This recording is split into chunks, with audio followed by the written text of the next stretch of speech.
Brought to you by ITEL.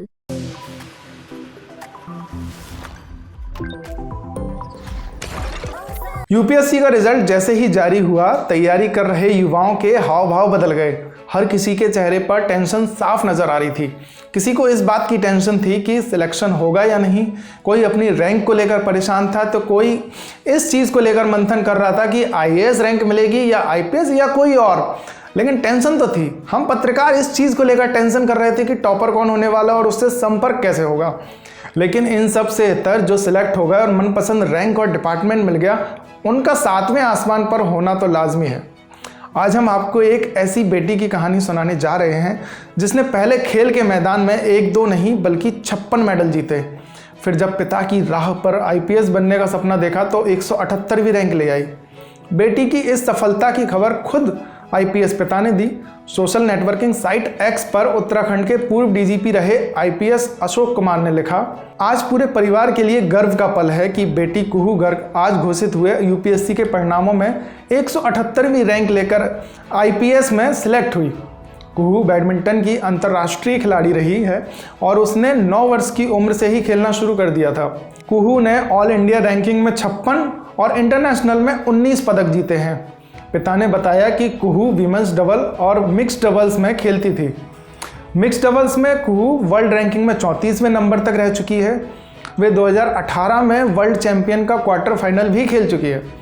Covid के बाद हुए उबर कप के ट्रायल के दौरान कुहू को घुटने में चोट लगी और ACL टीयर हो गया।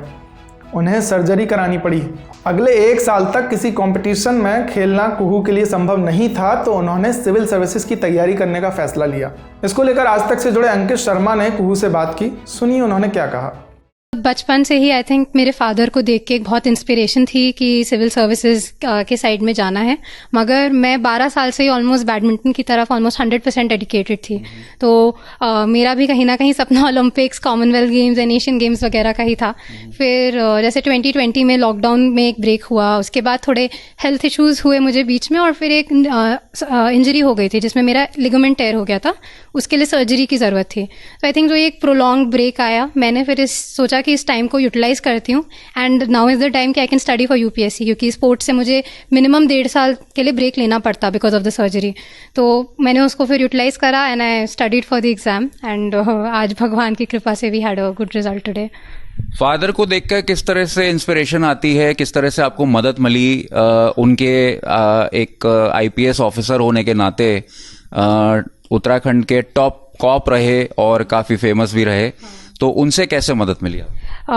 फादर को तो आई थिंक बचपन से देख के कि किस तरह से वो अपने पोजीशन के थ्रू इतने हज़ारों लोगों की एवरी सिंगल डे हेल्प कर पाते हैं। आई थिंक वो एक बहुत बड़ी इंस्पायरिंग फैक्टर है कि मतलब ही इज़ एबल टू इम्पैक्ट इतनी सारी लाइव्स एवरी सिंगल डे, और वो इतना डेडिकेटेड होके लोगों के लिए सर्विस करते थे। तो वो आई थिंक बहुत बड़ा फैक्टर था। एंड उनका इन सर्विसेज में होना मतलब not just the inspiration but उनसे बहुत गाइडेंस मिली मुझे। उन्होंने बुक्स भी लिखी हैं, वो बुक्स पढ़ी मैंने। उनके साथ बहुत सारे ऐसे पेपर क्वेश्चंस होते थे जो मैं डिस्कस करती थी। तो ओवरऑल एक गाइडेंस पापा ने, पूरी मेंटोरशिप पापा ने ही दी है कि अच्छा प्लानिंग कैसे करेंगे, क्या क्या पढ़ना है, कब पढ़ना है। तो ये सब पापा ने करा है। एंड बाकी भी प्रेपरेशन में बहुत इन्वॉल्व थे वो मेरी प्रेपरेशन में थ्रू आउट द प्रोसेस। उन्होंने बहुत ज़्यादा मतलब उनका बहुत ज़्यादा सपोर्ट था इस पूरे में। जैसा कि आपने कहा, हमने भी देखा है कि सोशल मीडिया के माध्यम से या बुक्स के माध्यम से अशोक कुमार जी जो हैं वो हमेशा उन्होंने इंस्पायर किया है यूथ को। अब वो कह सकते हैं कि भाई देखो मेरा अपना बच्चा आईपीएस में है, मेरा सक्सेस रेट ज़्यादा है। हाँ मतलब आई थिंक मेरा यहाँ पे होना मतलब मैं बहुत ज़्यादा क्रेडिट पापा को दूंगी, क्योंकि उनकी गाइडेंस बिल्कुल मतलब बहुत अच्छी गाइडेंस थी, बिल्कुल करेक्ट गाइडेंस थी। हम लोग सारी अगर डेडलाइन सेट करते थे, हम एक स्टडी प्लान बनाते थे, हम उस पर स्टिक कर पाते थे। तो उनके बिना तो कुछ भी पॉसिबल नहीं हो पाता। तो नो डाउट इसका बहुत ज़्यादा क्रेडिट पूरा पापा को ही जाता है। वो आपने बताया कि कुछ हेल्थ इश्यूज हो गए थे, उसके बाद इंजरी भी हुई थी और आपने ब्रेक भी लिया था। ये बात सबको पता है, जो भी आपको जानते हैं, फैमिली को जानते हैं।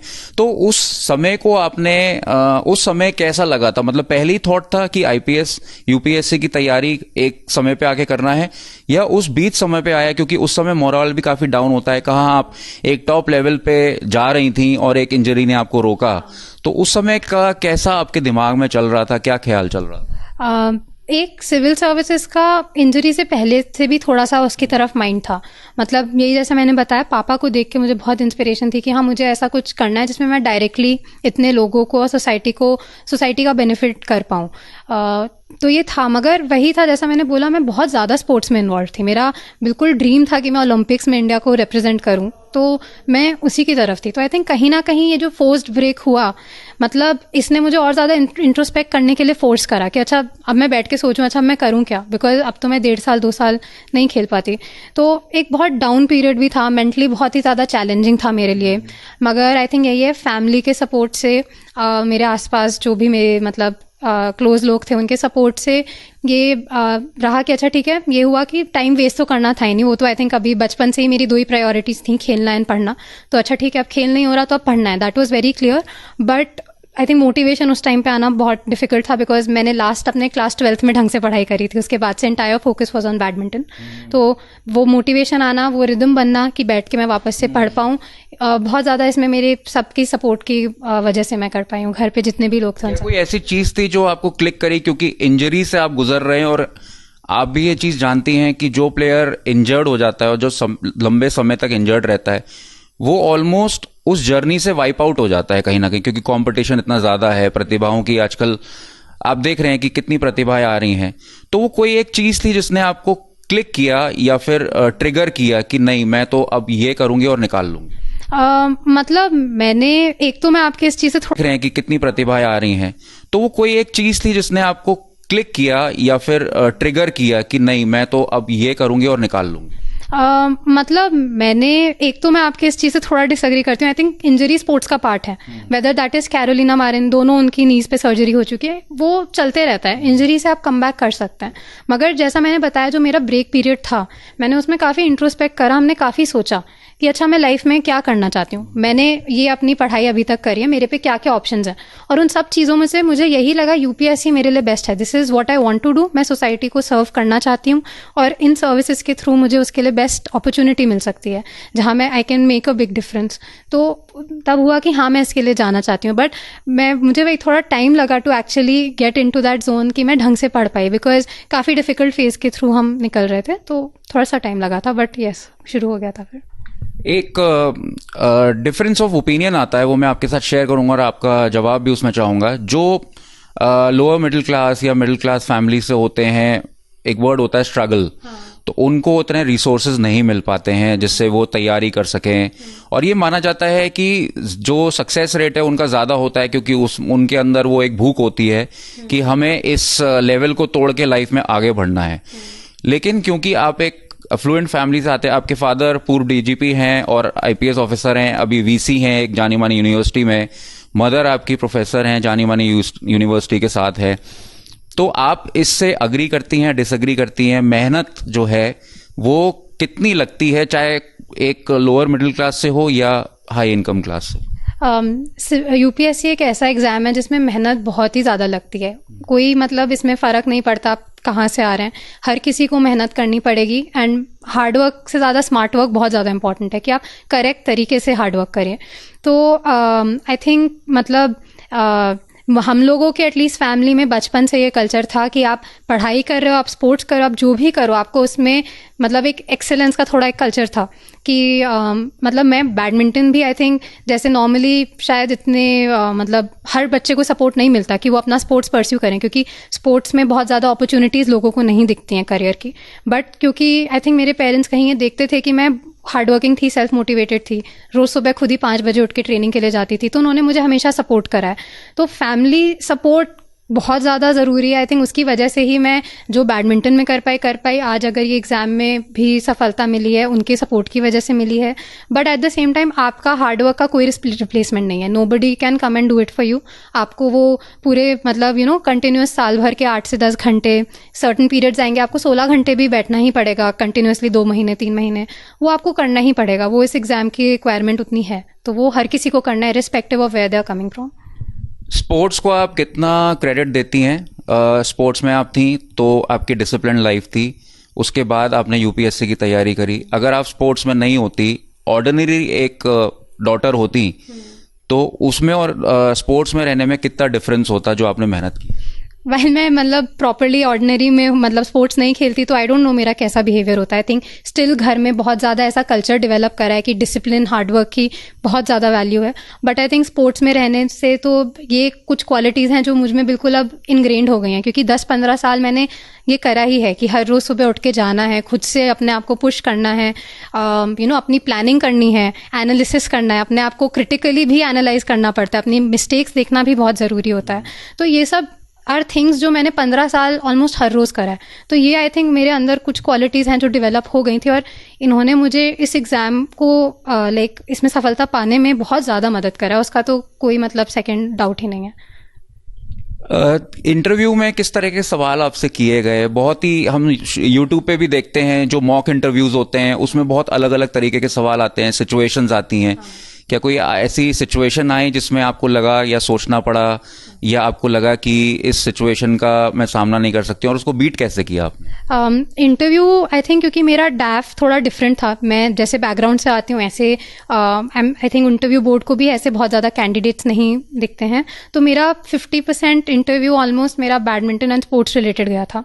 एंड इसमें काफ़ी इंटरेस्टिंग क्वेश्चन मुझसे पूछा था कि क्या आपको लगता है क्रिकेट की वजह से बाकी स्पोर्ट्स खराब हो रहे हैं? अगर मैं आपके पास एक प्रपोजल लाऊं कि हम क्रिकेट को इंडस्ट्री बना देते हैं नॉट स्पोर्ट, तो आप क्या कहोगे? तो आई थिंक ये काफ़ी इंटरेस्टिंग क्वेश्चन था एंड इसमें मतलब अच्छा क्वेश्चन था। ऐसे वही 50% क्वेश्चन मेरे बैडमिंटन एंड पे क्या रहे थे कि क्रिकेट को अगर इंडस्ट्री बना? और मेरा तो यही मानना है कि क्रिकेट की वजह से बाकी स्पोर्ट्स नहीं खराब हो रहे हैं। क्रिकेट ने अपना अच्छा करा है। बाकी स्पोर्ट्स जैसे बैडमिंटन को देखते हैं, बैडमिंटन ने भी अच्छा करना शुरू कर दिया एक बार परफॉर्मेंस आनी शुरू हुई तो आई थिंक एक पार्ट होता है जो आपकी IPL एंड जो लीग्स होती हैं वो प्रोफेशनल होती हैं एंड जो एक पार्ट होता है आप अपनी कंट्री के लिए खेलते हैं। तो मैंने वहाँ पे भी यही बोला कि सर आई थिंक जो लीग्स वाला पार्ट है उनको आपको कमर्शलाइज हैं तो आपको उनको उसी तरह से देखना चाहिए। But when you are playing for the country, आप अपनी स्टेट्स को जैसे रणजी ट्रॉफी ये सब होता है तो उनको आप स्पोर्ट की तरह ही ट्रीट करिए। एंड ये दिस इज़ अ डिस्टिंक्शन जो आप हर स्पोर्ट में कर सकते हैं। जो भी प्रोफेशनल एस्पेक्ट हो गया आप उसको प्रोफेशनली ट्रीट कर सकते हैं एंड जो बाकी एस्पेक्ट हो गया उसको एज अ स्पोर्ट ही करना चाहिए। जो बच्चे अभी UPSC की तैयारी कर रहे हैं या ख्वाब देखते हैं UPSC में जाने का, उनको आप अपनी टिप्स दे सकते हैं या अपना जो आपका स्केड्यूल था, जो आपने रूटीन बनाया था कि किस तरह से आपने अपनी स्टडी को प्लान किया, वो आप बताना चाहेंगे? हाँ, मतलब एक तो आई थिंक ये है कि सबसे ज़्यादा जैसे मैंने बोला इस एग्ज़ाम में स्मार्ट वर्क की ज़रूरत है। गाइडेंस का इसमें आई थिंक बहुत बड़ा रोल हो सकता है। अगर आपको करेक्ट गाइडेंस मिल जाए तो उससे आप स्मार्ट वर्क एक्चुअली कर पाएंगे। तो मुझे जैसे काफ़ी मेरे कुछ सीनियर्स हो गए इस जैसे इवन इन दिस सोसाइटी जहाँ हम रह रहे हैं, आप बहुत सीनियर ब्यूरोक्रेट्स हैं, उनसे हो गया। मेरे फादर जैसे मैंने बताया, तो कहीं से भी आपको गाइडेंस मिल सकती है। आई थिंक एक वो बहुत आपको करेक्ट पाथ पे ला सकता है। सेकेंड थिंग, आपको आई थिंक प्लान्स बनाने चाहिए, प्रॉपर प्लान होना चाहिए, एक लॉन्ग टर्म और mid term and short term targets. तो लॉन्ग टर्म प्लान जैसे अगर आप नेक्स्ट प्रीलिम्स को टारगेट कर रहे हैं तो आपका पूरा साल भर का प्लान होगा कि मैं साल भर में 6 महीने में पहली बार कोर्स करूंगा, नेक्स्ट 3 मंथ्स में फिर से करूंगा, लास्ट के 3 मंथ सिर्फ प्रीलिम्स के लिए। इस तरह से एक लॉन्ग टर्म आपका प्लान होगा। फिर उसमें आप मिड टर्म उसको छोटे जो और उसमें डिटेल प्लानिंग करेंगे कि अच्छा ये सब्जेक्ट होगा। तो आई थिंक प्लानिंग बहुत ज़रूरी है। अगर आपकी प्लानिंग अच्छी होगी तो आप एक्चुअली कोर्स को 2 या 3 बार रिवाइज कर पाएंगे बिफोर द एग्जाम एंड उसी से मदद मिलती है। कई लोग बोलते हैं 14-14 घंटे पढ़ाई करनी पड़ती है, सही बात? मैंने भी 16 घंटे करी है जो प्रीलिम्स और मेंस के बीच का पीरियड था। तो डिपेंड करता है, कुछ लोग आई थिंक 8-10 घंटे ही करते हैं, कुछ लोग कर लेते हैं। तो डिपेंड करता है कि आप कौन से फेज ऑफ एग्जाम में। एक तो क्योंकि जैसे प्रीलिम्स मेंस के बीच में 3 महीने का ही टाइम होता है, उसमें बहुत ज़्यादा करना होता है, तो तब मुझे ज़रूरत पड़ी थी, मैंने करा था। एंड आई थिंक 14 घंटे से ज़्यादा ज़रूरी ये है कि आपकी क्वालिटी आनी चाहिए। तो रोज़ का अगर जैसे मैंने बताया शॉर्ट टर्म टारगेट्स मेरे रोज़ के होते थे, आज मुझे इतना करना है। किसी दिन वो चीज़ अगर मेरी 6 घंटे में भी हो गई तो आई वुड बी हैप्पी कि अच्छा आज का मैंने टारगेट अपना करा है, अच्छे से करा है, तो now I can take a break. तो वो इंपॉर्टेंट है कि जो आपने टाइमलाइन अपनी बनाई है आप उससे स्टिक करें एंड आप उसको फॉलो करें। और किस तरह का स्केड्यूल रहना चाहिए? आपने एक बहुत इम्पोर्टेंट पॉइंट बताया कि अगले प्रीलिम्स की अगर आप टारगेट लेके चल रहे हैं और इस बार भी आप प्रीलिम्स दे रहे हैं तो 1 साल के लिए पूरी तैयारी आपको पहले से करनी चाहिए।